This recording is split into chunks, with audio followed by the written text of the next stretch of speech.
Hey everyone, welcome back to the deep dive. Today we're pulling back the curtain on one of the world's most ambitious economic reinventions. How do you pivot an entire nation from oil dependency to, well, a global powerhouse in diverse industries? And what does that kind of seismic shift demand from the individuals right at the top? Our source material, Business in the Saudi Economy.PDF, gives us a really fascinating blueprint.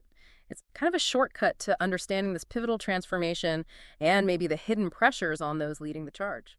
It really is an incredible story. Strategic diversification on a massive scale. And as we'll explore, it's creating new opportunities, but also challenges that ripple far beyond Saudi Arabia's borders. They impact global markets, business strategies worldwide. It's quite something. Absolutely. So, as we dive in today, maybe think about this. What does it truly take to run a massive corporation, especially in a country changing so fast? And how are these huge national visions not just reshaping industries, but maybe the very nature of business itself? Okay, so let's unpack this first part. The life of a top corporate executive in Saudi Arabia. When you read about it, especially in this, rapidly evolving economy, the sources paint a very glamorous picture, right? We're talking high salaries, often millions of rials, huge offices, big support staff, global travel on corporate jets, making these daily decisions that steer the whole company. It sounds pretty compelling. It certainly does. Very compelling. But the material is also quite candid about the flip side. Now, long hours, competing demands from stockholders, boards, employees, customers, that's pretty standard for top execs everywhere. But what's fascinating in the Saudi context, and the sources touch on this, is that unique interplay. Yeah. You've got traditional societal values mixing with rapidly modernizing corporate governance. So these executives, they're not just juggling global market pressures, they're also navigating deeply ingrained cultural expectations. Yeah. And, crucially, a government that's actively shaping economic direction. Think Vision 2030. That directly hits their strategic decisions in ways maybe you wouldn't see as intensely elsewhere. That's a really important distinction, and the sources give us this incredible snapshot, almost like a day in the life of a CEO. It starts with reading reports at dawn, ends with flying across the country late at night. What seems relentless. What does digging into that schedule really tell us about their core responsibilities and the pressures? Oh, it tells us a lot. Picture it. The day might kick off with an hour of just reading reports. Then, boom, straight into a conference. And it's not just other execs, it's government officials, too. Yeah.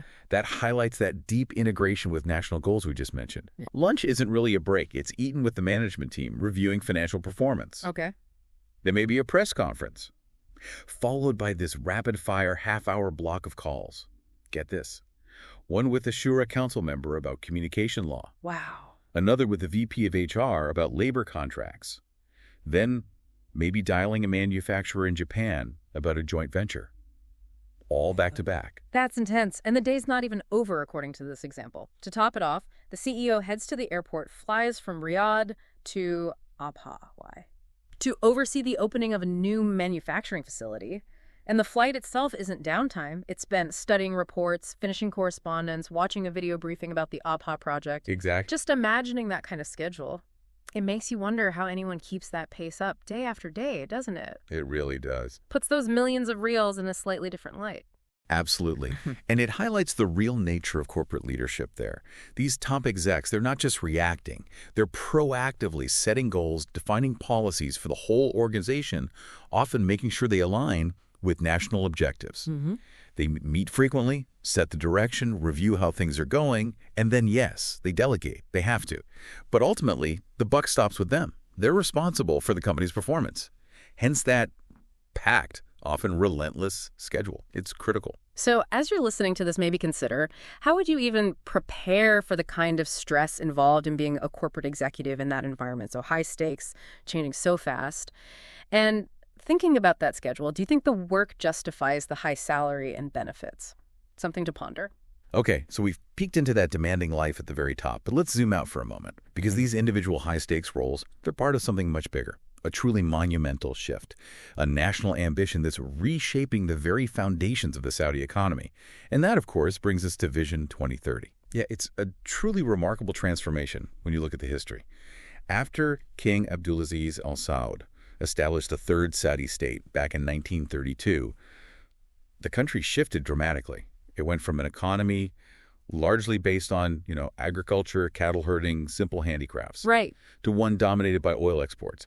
That happened after the discovery of those vast oil and gas deposits. And that abundance, well, it brought prosperity, helped strengthen Saudi Arabia's global position, made it one of the top 20 economies in the world.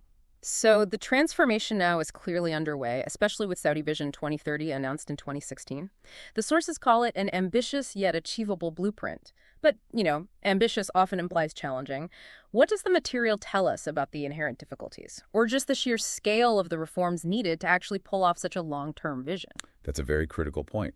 The ambition is huge, no doubt. Yep. And the challenges are equally vast. The core driver, the absolute heart of Vision 2030, is diversification. Because relying so heavily on one resource, like oil, well, it brought prosperity, yes, but it also creates significant vulnerabilities. Yeah. Think about international market fluctuations. For instance, the material points directly to the COVID-19 pandemic. The oil price drops then, as a clear warning signal. Right, a wake-up call. Exactly. Yeah. Vision 2030 explicitly aims for a strong economy that does not bet on price fluctuations or the economic crisis in external markets. The source states diversification is, quote, vital for its sustainability. So while oil and gas are still essential pillars, they've really begun expanding investments into other sectors, more resilient ones. And the goals they've set are incredibly concrete, aren't they? They're aiming to slash the unemployment rate from 11.6% down to 7%. That's a big drop. Huge. And to get there, they're tackling that balance between domestic and foreign workers. You see initiatives like the Job Creation and Anti-Unemployment Commission and the nationalization scheme that requires private sector businesses to hire a certain ratio of Saudi nationals. Yeah. Another key part is boosting women's participation in the workforce from 22% aiming for 30%. And the material notes this is already happening, which is significant. Very significant. And they're also keenly aware of leveraging what they call the demographic dividend. Ah, yes, the youth population. Exactly. Over half the Saudi population is under 25. The vision aims to harness that energy. How? By expanding entrepreneurship, creating more opportunities for new enterprises, and, critically, investing heavily in education to equip this young workforce for the global stage. Things like the National Labor Gateway, TK8, are designed to ensure graduates have the skills needed in today's global employment market. It's a whole system approach, really.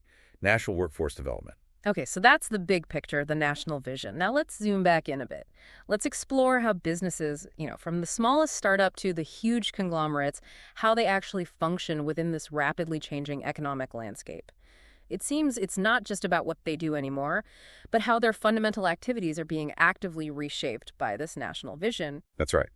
At their very core, businesses exist to, well, make and distribute things, raw materials, products, services, things needed by consumers, by the government, by other businesses, everything from oil and energy, technology, clothing, food, increasingly entertainment too. They are essentially the engine driving the goods and services we all use every single day. And the economic impact is just massive. You said it, they're the engine. Businesses provide jobs for millions. The wages those employees earn get spent on goods and services, creating this powerful economic cycle. Mm. And the profits earned, they compensate owners, investors, fueling more growth. But as you highlighted earlier, in Saudi Arabia, the government is actively shaping where and how this growth happens now. Exactly. And the community impact is profound, too. When a new business opens, especially with this Vision 2030 focus on local content and local jobs, it doesn't just pay wages. It also buys goods and services from other local businesses. Okay, it's a ripple effect. Precisely. A ripple effect. It injects additional money into the community. And that money, in turn, can lead to needing more employees, more housing, sparking demand for other community services. The material makes it really clear. Successful businesses contribute to more jobs, more income, a thriving local economy, all now steered by this strategic national direction. That strategic direction becomes really obvious when you look at how the government is actively, managing the business environment. They're talking about privatizing state-owned assets, like selling shares in Saudi Aramco. That's a huge move. Monumental. And what's interesting is that target to significantly boost the contribution of small and medium-sized enterprises, SMEs, to the GDP from 20% aiming for 35%. That's not just like general encouragement. It feels like a very deliberate push to diversify the economic base away from just the huge state-dominated industries. And that SME push connects strongly to the rise of digitization, too. It's all linked. This digitization revolution we hear about is bringing products, services directly to our smart devices. devices. It facilitates communication through modern digital channels. Right. And the launch of Saudi Vision 2030 really spurred investment in e-government, using websites, portals to provide online services. That's for government employees and citizens. It improves efficiency, access. This whole digital transformation is fundamentally changing how businesses operate day to day. So, thinking about those fundamentals, the source mentions 6 basic activities all businesses perform: generating ideas, raising capital, employing people, buying goods, marketing, and keeping records. How are these core activities being maybe uniquely transformed or prioritized in the Saudi context right now? That's a great question, because you're right, these activities are universal, but their application in Saudi Arabia today is highly specific, shaped by the vision. Let's walk through them. 1, generating ideas. Saudi Arabia isn't just, fostering innovation in a general sense. It feels like they're almost mandating it on a national scale. Just so. Think about massive state-backed projects like NEOM or the public investment funds ventures. They're shifting from just reactive improvement to really proactive large-scale disruption, especially in sectors specifically earmarked by Vision 2030. That really drive the kind of ideas being pursued. It's targeted innovation. Okay, targeted innovation. Makes sense. What about number 2, raising capital? Well, the sources show a definite move beyond just traditional financing. Owners putting in money, bank loans, those are still key, of course. Sure. But the role of entities like the Public Investment Fund, the PIF, and specific initiatives like Monshot, which supports SMEs, that's crucial now. It points to a government-backed ecosystem for capital, particularly for these new diversified ventures. It's not just about reinvesting oil profits anymore. Got it. And number 3, employing and training personnel. Seems straightforward, but again, deeply tied to national goals. Remember those nationalization schemes like NIDICOT? right, the quotas. Exactly. And the push for more women in the workforce. So businesses aren't just hiring. They're actively participating in national objectives to develop Saudi talent, often through partnerships with educational initiatives like TechU we mentioned earlier. It's strategic workforce planning on a national level, involving businesses directly. Okay. How about buying goods and services? Number 4. That's evolving too. As new industries pop up, manufacturing, tourism, tech, and with the focus shifting to local content, well, how and what businesses buy changes. Manufacturers, for instance, are increasingly encouraged or even required to seek local suppliers for raw materials for components, fostering domestic supply chains. And service procurement is also shifting rapidly with the whole digital transformation, buying software, cloud services, digital marketing. Makes sense. Number 5, marketing goods and services. With diversification comes the need to market entirely new things, not just oil and petrochemicals. Like tourism. Exactly. Tourism, technology, entertainment, financial services. Businesses need to develop sophisticated marketing strategies for these, often targeting global audiences, not just domestic. It's a whole new ball game for many. Okay, and finally, number 6, maintaining business records. Seems like the most standard one. It is standard, but the digitization revolution has a direct impact here too. Technology obviously makes record-keeping easier, more accurate, we all know that. But the big push for e-government means businesses are increasingly interacting with state systems online, filing taxes, getting permits, recording data. It streamlines compliance, potentially, but also demands digital readiness from all businesses, big and small. So it really is less about the basic what of business activities and much more about the how and the why in this specific transforming economy. That brings us neatly to the actual types of businesses that are emerging or expanding. We generally categorize them, right? Producers, intermediaries, and service businesses.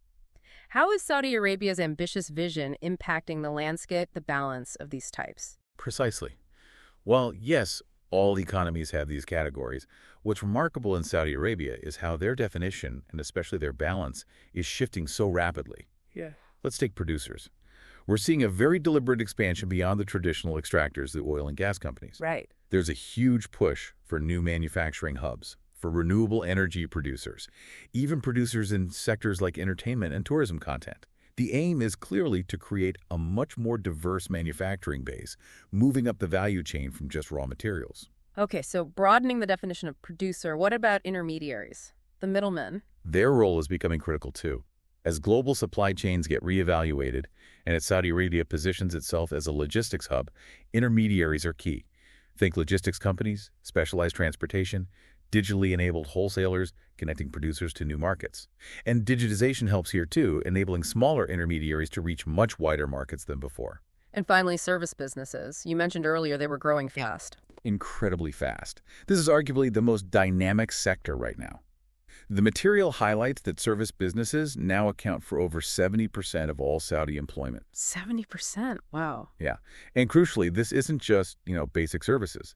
There's a significant drive towards highly educated professional and technical services. Think lawyers specializing in international business, doctors using new telemedicine tech, professional accountants, financial analysts, tech specialists, consultants. So knowledge workers. Exactly. This growth aligns perfectly with the goal of creating a knowledge-based economy and a highly skilled workforce. It's a core pillar of Vision 2030 in action. Well, you've certainly had a deep dive today into the foundational elements of business in the Saudi economy. We've gone from the daily grind, the pressures of a corporate executive, right up to the ambitious national vision that's driving diversification and growth. And if we try to connect all these threads back to the bigger picture, this transformation underway in Saudi Arabia through Vision 2030, it's really not just about economic numbers on a spreadsheet. It's fundamentally reshaping societal roles, it's fostering entirely new industries, and it's creating this incredibly dynamic environment that impacts both local citizens and global businesses looking to engage with the region. Absolutely. So, thinking about everything we've discussed, as the Saudi economy continues to diversify, continues its digital push, what new types of businesses do you foresee emerging, maybe ones we haven't even touched on? And perhaps more broadly, how might these profound changes influence global trade patterns and maybe even career opportunities over the next decade? It really makes you think, doesn't it? How individual careers, entire industries are being completely reimagined right now in this pivotal region. Something to keep an eye on.